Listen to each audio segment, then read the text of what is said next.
இங்கே பேசிய எனக்கு முன்பு பேசிய அண்ணன் திரு தயாநிதி மாறன் அவர்கள் பேசும்பொழுது கொஞ்சம் சூசகமாக பேசினார். கேட்பாளர ரொம்ப தனக்கே உரிய பாணியில் வந்து வாய்ப்பு கிடைச்சா போட்டி போடுவேன் அப்படின்னு சொன்னார்.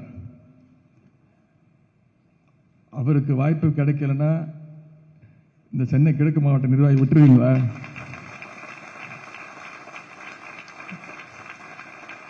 நீங்க விட மாட்டீங்க. அவரே வேற தொகுதிக்கு போகணும்னு நினைச்சா கூட நீங்க விட மாட்டீங்க, எனக்கு தெரியும். இருந்தாலும் தலைவர்கிட்ட நான் சொல்றேன், தலைவர் தான் அறிவிப்பாரு. ஆனா யார் வேட்பாளரா தலைவர் அறிவிச்சாலும் நாம் அத்தனை பேரும் மனசுல ஒன்னே ஒண்ணுதான் வச்சுக்கணும். அதை நோக்கி தான் நாம பயணம் பண்ணணும்.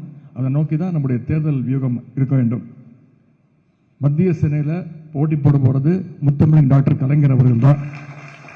தமிழ்நாட்டுடைய 40 தொகுதி, தமிழ்நாடு பாண்டிச்சேரி 40 தொகுதியிலும் போட்டி போட போறது டாக்டர் கலைஞர் அவர்கள் தான்.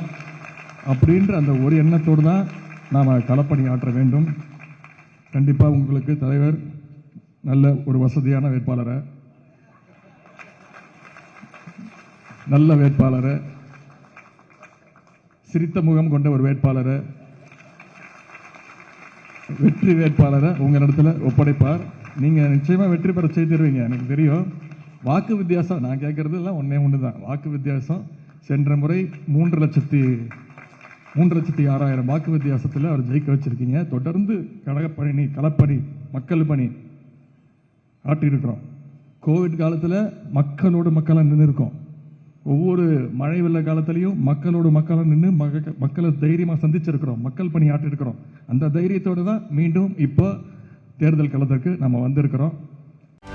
செய்திகளை உடனுக்குடனும் துல்லியமாகவும் தெரிந்து கொள்ள சப்ஸ்கிரைப் பண்ணுங்க.